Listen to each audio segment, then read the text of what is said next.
The movie kicks off by showing two women, Becky and Hunter, stranded atop a towering 2,000-meter high structure.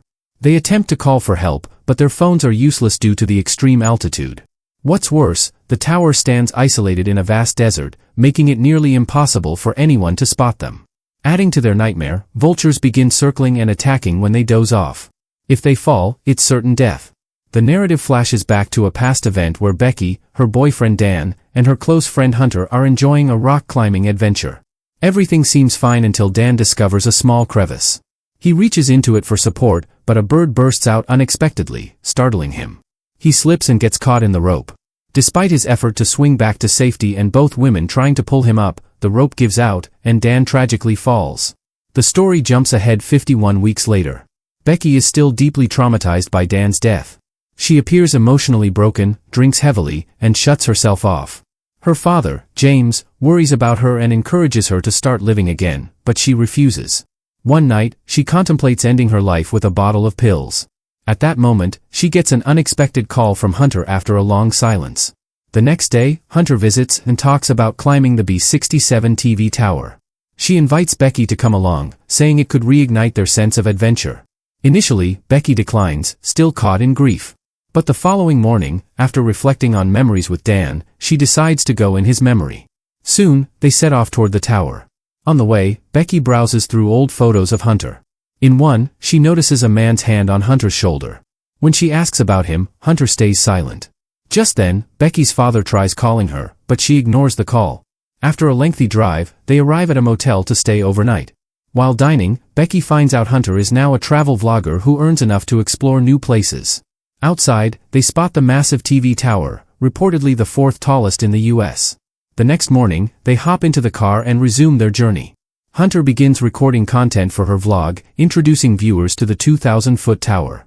In the process, she almost crashes into a truck while driving. After some time, they finally reach the tower's base, only to find the entrance locked and marked with a warning sign. Still, they decide to leave their car behind and proceed on foot across the barren land. Along the way, they come across vultures feasting on a carcass, which Hunter captures for her vlog. She also snaps a photo and uploads it to social media, where it quickly gains a lot of attention. Not long after, they reach the tower, and Hunter resumes filming. Meanwhile, Becky begins to feel anxious about the climb, haunted by past memories. She thinks about backing out, but Hunter encourages her to confront her fear. Hunter secures her harness to Becky's and starts climbing the interior ladder. The entire structure is visibly decaying, rust covers everything, the rungs wobble, and bolts are loose. As Becky climbs behind her, one of the rungs suddenly breaks beneath her, triggering a wave of panic. Still, she pushes through and keeps climbing.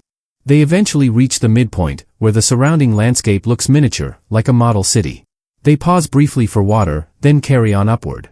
After ascending 1,800 feet, only 200 feet remain, which must be climbed using the tower's exterior ladder. Becky becomes increasingly nervous due to the wind, dizzying height, and rusted metal. She begs Hunter to turn back, but Hunter simply urges her to press on. They continue on the outer section, which is even more treacherous. Along the way, they encounter several discs blocking their path and must maneuver around them. Hunter gets through effortlessly and helps Becky across. As they ascend, the wind intensifies, further unsettling Becky. Seeing this, Hunter jokingly shakes the ladder, making things worse. A bolt drops loose, but thankfully the structure holds, and they keep going. Just before they reach the top, another bolt falls.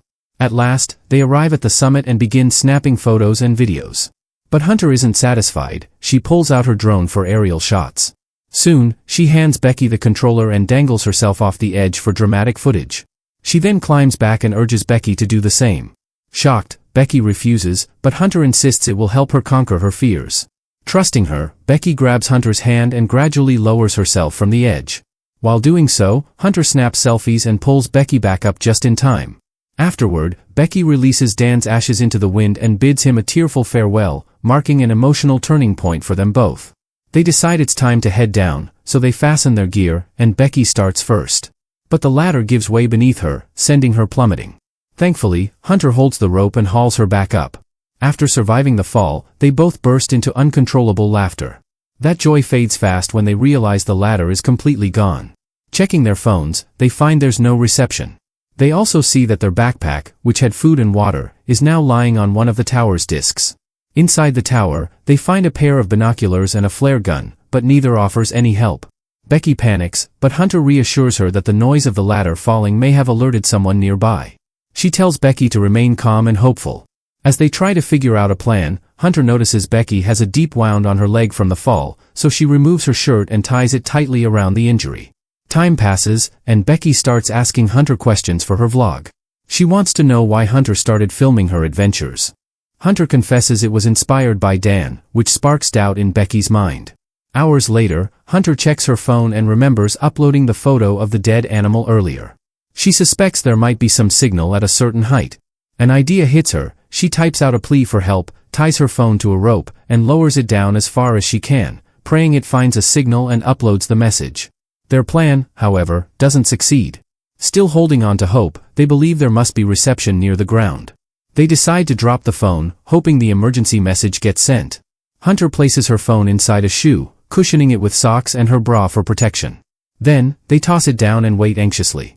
At that moment, Becky spots a tattoo on Hunter's foot that reads 143, something Dan once used as a code for "I love you." Moments later, a man with a dog appears near the tower's base. The girls start yelling for assistance, but their voices don't reach him. It's revealed that the phone shattered upon impact, signaling the failure of their attempt. As the man prepares to leave, Becky hurls both their shoes, hoping to catch his eye, but he doesn't notice. Becky then reaches for the flare gun, but Hunter stops her, explaining that it would be useless in broad daylight. Shortly afterward, they notice another man nearby and realize he's there for a party. They plan to fire the flare once night falls so that it'll be visible. When darkness sets in, Becky launches the flare. Fortunately, the men spot it and see the girls waving desperately. Excited, the two girls watch the men head to Hunter's car, hoping for a rescue. But instead of helping, the men steal the vehicle and drive away. The betrayal crushes them, and they must quickly think of another way out. Later, Becky questions Hunter about the tattoo. Hunter confesses that she had secretly been involved with Dan for 6 months. She expresses deep regret for falling for Becky's boyfriend and admits it was wrong. She explains Dan was unlike others, he actually listened, and she developed feelings. But in the end, Dan chose Becky and ended it. Becky feels heartbroken, betrayed by both her lover and best friend. By morning, Becky's phone alarm rings, marking 24 hours since they dropped the phone. Severely dehydrated, Hunter decides to descend to retrieve the bag. She ties one end of the rope to the structure and the other around herself. She lowers down but can't quite reach the disc. With no choice left, she unhooks her harness, grabs the rope with one hand, and swings toward it. She successfully grabs the bag and drinks some water. Using her selfie stick, she secures the bag to the rope and clings to it. Becky starts pulling the rope while Hunter climbs. Just as she's nearing the top, her hand slips and she plummets. Becky's heart nearly stops, but she looks down and sees Hunter clinging to the bag. Her hand is bleeding, so Becky pulls with all her strength to bring her up. Later, Becky writes a help note, attaches it to the drone, and aims to send it toward the motel. Sadly, the drone's battery dies before reaching the destination, forcing them to retrieve it. With another failure, they feel hopeless once again.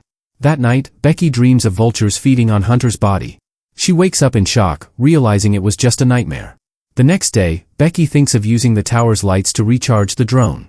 She climbs up a nearby pole and plugs in the charger, but it's loose, so she must hold it in place manually. Under the harsh sun and while fending off nearby vultures, she remains determined. But in doing so, she accidentally drops the bag from the tower. Once the drone is charged, Becky descends and quickly sends it off toward the motel. Just as it's about to reach safety, a truck crashes into it, destroying it instantly. Devastated, the girls lose hope yet again. Soon after, a storm hits, worsening their situation. Becky is physically drained and wants to rest, but Hunter warns her to stay awake or the vultures might attack. Becky asks for Hunter's shoe so she can attempt another phone drop. But Hunter replies that her shoe is still on the disc below. It's then revealed that Hunter didn't survive her previous fall. She hadn't held on. She landed on the dish and died. Becky had only pulled up the bag, and has been imagining Hunter's presence ever since. That night, Becky endures the violent storm alone.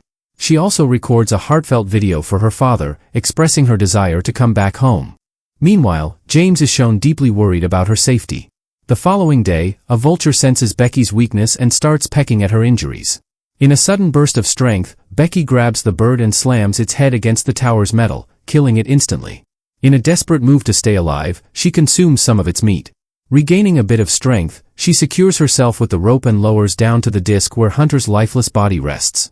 She then types out a message to James and places her phone inside Hunter's shoe. This time, she hides the shoe within Hunter's body and tosses it down from the tower. Later that evening, James receives the alert and quickly contacts emergency services. He rushes to the location and finds police lifting a body for transport. Believing it's Becky, he breaks down in tears, until he sees her safe and alive. Overwhelmed with emotion, he embraces his daughter, marking a heartfelt reunion. And that wraps up this video. Hope you enjoyed it. Don't forget to subscribe for more stories like this and hit that like button to support the channel.